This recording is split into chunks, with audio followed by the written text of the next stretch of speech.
Baik, bismillahirrahmanirrahim. Assalamualaikum warahmatullahi wabarakatuh.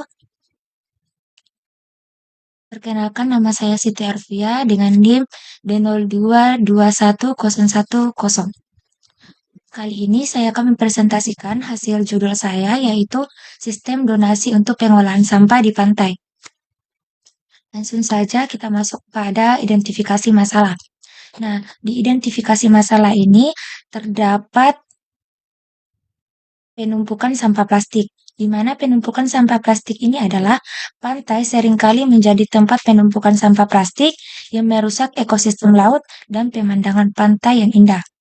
Yang kedua ada kesehatan lingkungan dan hewan. Sampah di pantai dapat mencemari air laut dan tanah, berdampak negatif pada kesehatan ekosistem laut, serta dapat membahayakan hewan laut yang dapat tertangkap dalam sampah plastik. Yang ketiga, dampak pariwisata.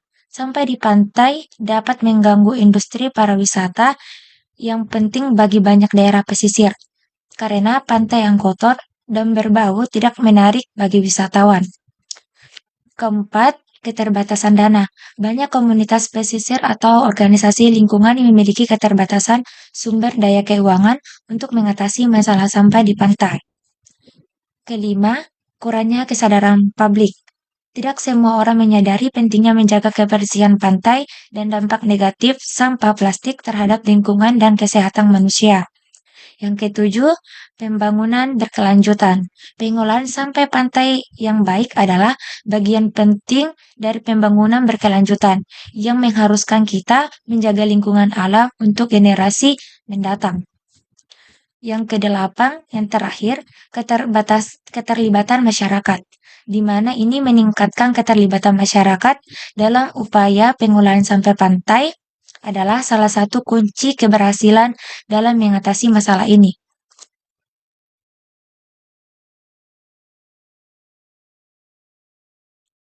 Selanjutnya, analisis sistem.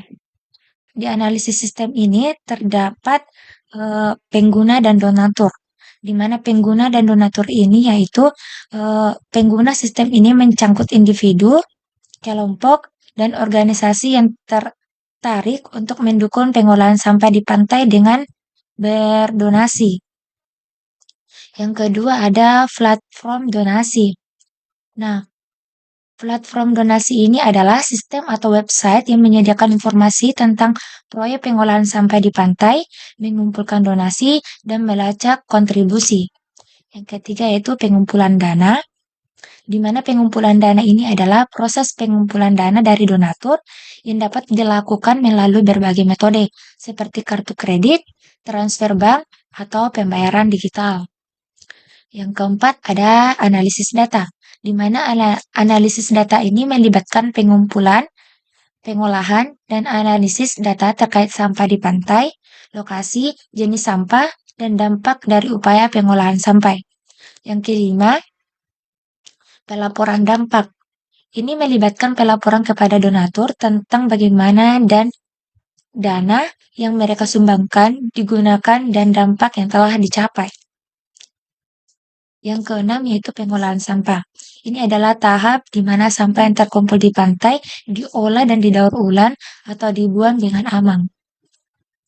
Yang terakhir ada kesadaran publik. Ini melibatkan upaya untuk meningkatkan kesadaran masyarakat tentang pentingnya menjaga kebersihan pantai dan berpartisipasi dalam proyek pengolahan sampah.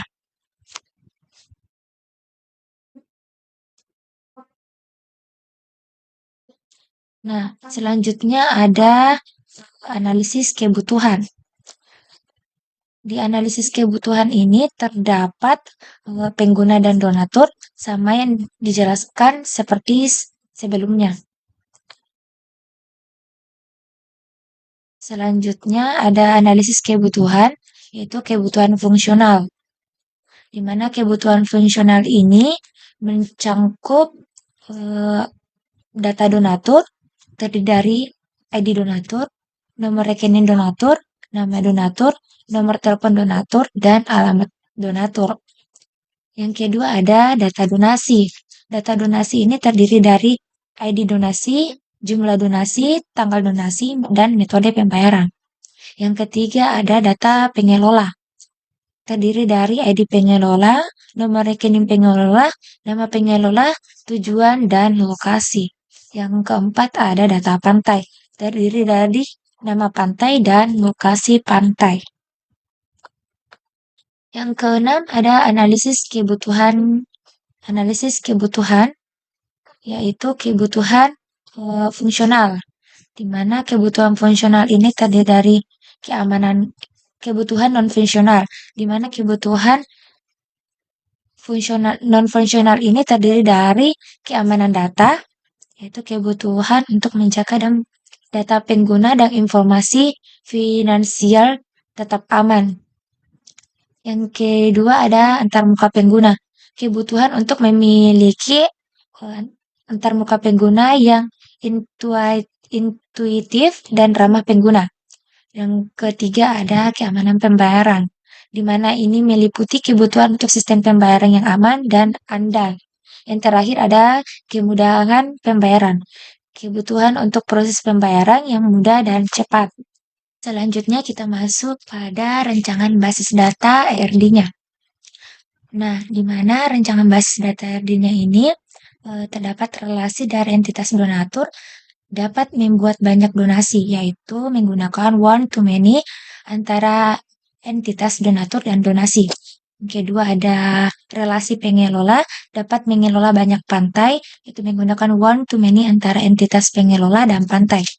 Selanjutnya relasi antara entitas donatur dan pengelola, serta relasi antara donasi dan pantai dalam ERD ini dapat dijelaskan.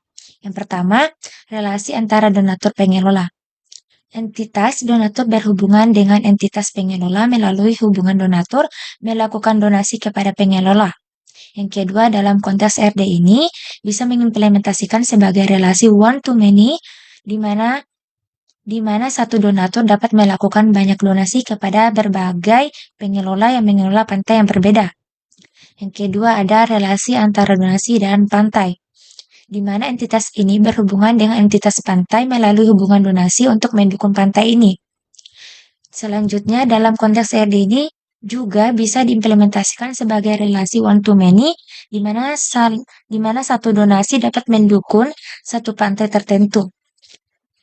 Dengan demikian, hubungan antara donatur dan pengelola serta antara donasi dan pantai adalah relasi one-to-many yang mengidentifikasikan bahwa satu entitas dapat memiliki banyak entitas terkait dalam konteks pengelolaan sampah di pantai. Selanjutnya, model tabel data. Seperti yang dilihat pada gambar model tabel data, yang pertama yaitu tabel data donatur, terdapat ID donatur, nomor rekening donatur, nama donatur, alamat donatur. Yang kedua yaitu pengelola pantai, di mana pengelola pantai ini terdiri dari ID pengelola, nomor rekening pengelola, dan nama pengelola. Yang ketiga yaitu tabel donasi, terdiri dari ID donasi, jumlah donasi, tanggal donasi, metode pembayaran, dan yang terakhir yaitu data pantai. Terdapat ID donasi dan lokasi pantai. Selanjutnya ada diagram konteks, di mana diagram konteks ini di atas menunjukkan donatur mengirim donasi ke sistem, dan sistem memberikan informasi ke donasi ke pengelola pantai, dan pengelola pantai memvalidasi ke sistem, dan sistem memberikan metode pembayaran ke donatur. Selanjutnya ada diagram DFD level 0, di mana diagram DFD level 0 ini, diagram di atas menunjukkan bahwa proses sistem analisis donasi pengelolaan sampah di pantai terdiri dari dua langkah, yaitu yang pertama ada donatur, melakukan cek ID donatur melalui penyimpanan data donatur. Yang kedua, data donatur melakukan proses pengecekan data donasi. Yang ketiga, donatur melakukan hitung biaya donasi dan menvalidasi data pengguna donasi. Yang terakhir ada pengelola, di mana pengelola ini menerima laporan dan menvalidasi serta mengirimkan tanda bukti donasi ke donatur. Baik, selanjutnya yaitu diagram DFG level 1, di mana diagram di atas menunjukkan bahwa proses sistem analisis donasi pengelolaan sampah di pantai terdiri dari dua langkah utama, yaitu pengelola mengirim data donasi dan data donatur serta menvalidasi data donasi ke sistem. Selanjutnya, sistem memproses data donasi dan data donasi serta nota donasi ke pengelola. Selanjutnya, sistem memproses bukti donasi dan data donasi ke donatur. Donatur melakukan validasi donasi ke sistem.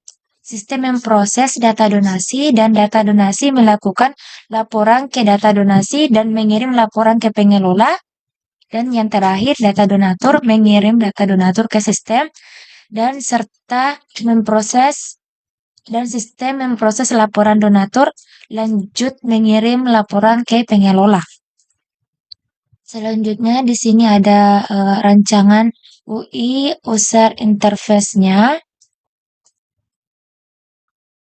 Pada tampilan yang pertama, yaitu tampilan login, pengguna akan diminta memasukkan nama email dan password untuk masuk ke tampilan beranda. Setelah mengisi nama email dan password dan mengklik tombol sign in, donatur akan dibawa ke tampilan beranda dan memilih apakah dia sebagai donatur atau pengelola. Tampilan selanjutnya adalah jika dia memilih sebagai donatur, dia akan dibawa ke tampilan pamflet open donasi seperti gambar yang tertuju pada layar. Nah, selanjutnya jika dia mengklik tulisan open donasi pada tampilan di atas, dia akan dibawa ke tampilan berikut. Ini adalah tampilan menu meliputi sebagai berikut. Selanjutnya yaitu ada tampilan isi data donatur. Nah, di mana isi data donatur ini terdapat, dia bisa mengisi sesuai yang diminta pada tampilan tersebut. Nah, selanjutnya ada tampilan pengelola, di mana tampilan pengelola ini terdiri pada admin. Tampilan yang pertama adalah tampilan login untuk masuk ke dalam menu utama, di mana kita mengisi email dan password, selanjutnya mengklik sign in. Setelah login, pengelola akan diarahkan ke menu utama, di mana terdapat menu beranda dan menu logout.